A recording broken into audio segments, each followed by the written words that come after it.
Well, Donald Trump just became the first sitting U.S. president to address the March for Life via a live video feed. The March for Life is more accurately known as the March to Force Women to Give Birth, as they're actually anti-abortion, not pro-life. Someone who is pro-life would realize that when nations outlaw abortions, women still have abortions, they just do it in an unsafe manner that leads to more deaths. The only thing that actually reduces abortion?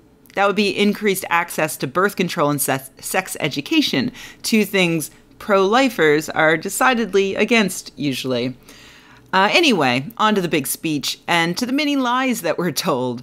They started before Trump even took the stage, as he was introduced by Mike Pence, who called Trump the most pro-life president in American history. As a reminder, back in 2003, Trump told Howard Stern that he wanted Marla Maples to get an abortion, but she decided to go ahead with the pregnancy. In 2016, Trump refused to answer a journalist who asked if he'd ever participated in or paid for someone to get an abortion, and Trump refused to answer. This is a man who literally lies about the hair on his head, but he couldn't bring himself to lie about that and just say no. He didn't answer. So, very clearly, Trump, super pro-life.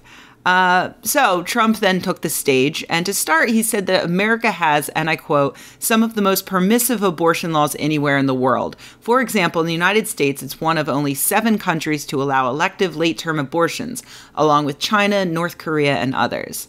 Surprisingly, this is mostly kind of true.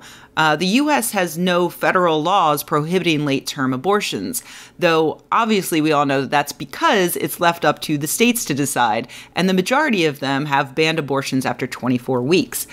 As for all those other countries where women enjoy relative reproductive freedom, the country might not allow elective late-term abortions, as Trump said, but they do allow them in the most common cases, as when the woman's life is at risk. You see, women aren't having late-term abortions as birth control because they've decided, oh, you know what, actually, I don't want a kid after carrying one around for half a year. The overwhelming majority of late-term abortions are wanted babies who tragically can't be brought to term. Not satisfied to merely say something slightly misleading, Trump then goes on to say, and I quote, "Right now, in a number of states, the laws allow a baby to be born from his or her mother's womb in the 9th month. It is wrong. It has to change." That's right. That's exactly what he said, word for word. I listened to it 10 times to be sure. Trump said that it's wrong that a baby is allowed to be born in the 9th month. He's technically right that babies are allowed to be born in the 9th month. It happens every day, multiple times a day, in fact, I would say. Of course, Trump can only tell the truth if he's misspeaking.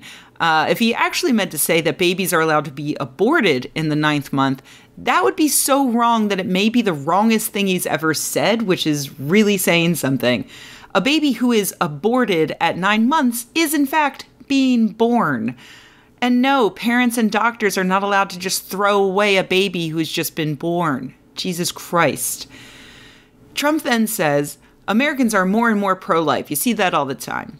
In fact, the number of Americans who call themselves pro-life has been almost perfectly steady over the past several decades, with 40% of people saying that they want abortion outlawed. That number has remained static for a long time.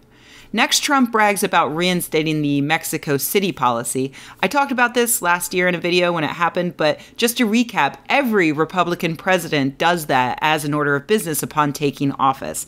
That policy removes freedom of speech from nonprofit organizations around the world, since in order to get federal U.S. funding, now they must agree to never even mention abortion, ever, even in countries where it's legal.